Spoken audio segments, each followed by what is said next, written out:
Without strength of mind, nothing worthy of accomplishment can be done, and the cultivation of that steadfastness and stability of character, which is commonly called willpower, is one of the foremost duties of man, for its possession is essentially necessary both to his temporal and eternal well-being.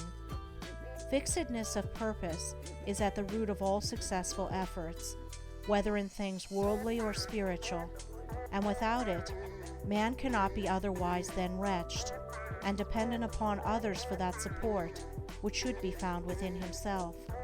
The mystery which has been thrown around the subject of cultivation of the will, for those who advertise to sell occult advice on the matter for so many dollars, should be avoided and dispelled, for nothing could be further removed from secrecy and mystery than the practical methods by which alone strength of will can be developed. The true path of will cultivation is only to be found in the common everyday life of the individual, and so obvious and simple is it that the majority, looking for something complicated and mysterious, pass it by unnoticed. A little logical thought will soon convince a man that he cannot be both weak and strong at the same time, that he cannot develop a stronger will while remaining a slave to weak indulgences, and that therefore the direct and only way to that greater strength is to assail and conquer his weaknesses. All the means for that cultivation of the will are already at hand in the mind and life of the individual. They reside in the weak side of his character, by attacking and vanquishing which the necessary strength of will be developed.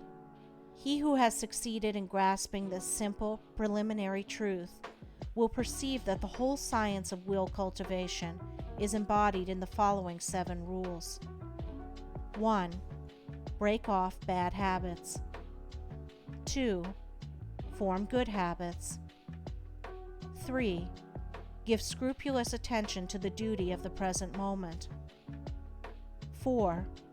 Do vigorously and at once whatever has to be done. 5. Live by rule. 6. Control the tongue. 7. Control the mind. Anyone who earnestly meditates upon and diligently practices the above rules will not fail to develop that purity of purpose and power of will which will enable him to successfully cope with every difficulty and pass triumphantly through every emergency. It will be seen that the first step is the breaking away from bad habits. This is no easy task.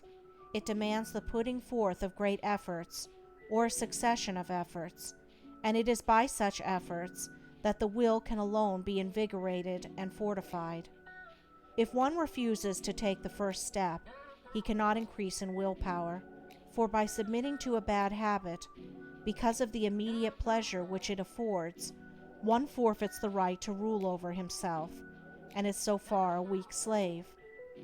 He who thus avoids self-discipline and looks about for some occult secrets for gaining willpower at the expenditure of little or no effort on his part, is deluding himself, and is weakening the willpower which he already possesses. The increased strength of will, which is gained by success in overcoming bad habits, enables one to initiate good habits.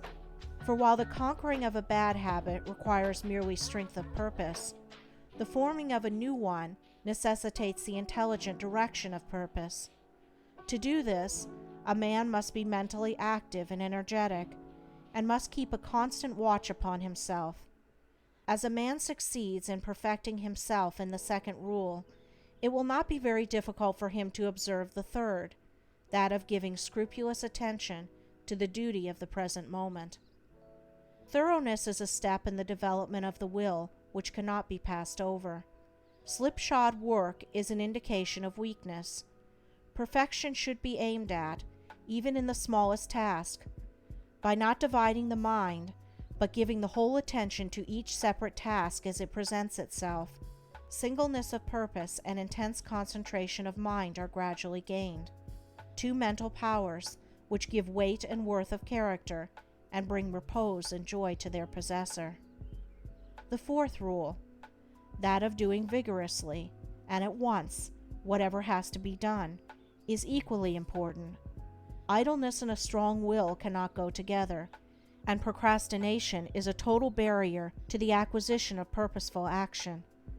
Nothing should be put off until another time, not even for a few minutes. That which ought to be done now should be done now.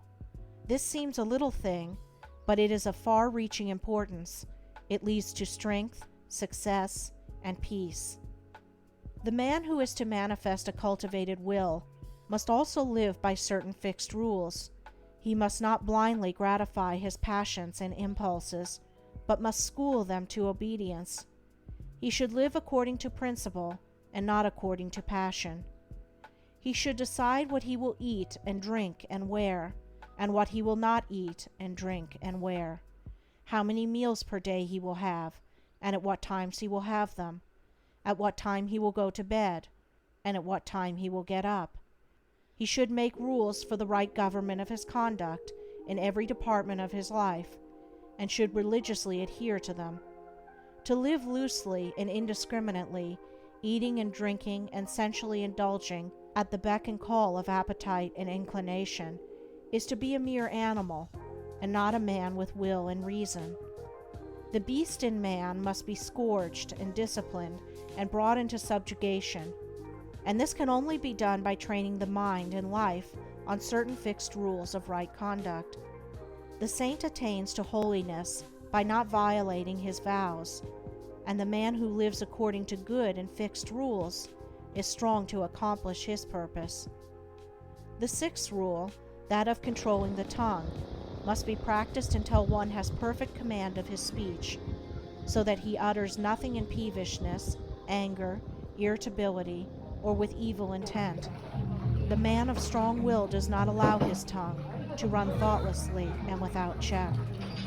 All these 6 rules, if faithfully practiced, will lead up to the 7th, which is the most important of them all, namely, rightly controlling the mind. Self-control is the most essential thing in life, yet least understood, but he who patiently practices the rules herein laid down, bringing them into requisition in all his ways and undertakings, will learn, by his own experience and efforts, how to control and train his mind, and to earn thereby the supreme crown of manhood, the crown of a perfectly poised will. End of chapter 4. Recording by Andrea Fiore.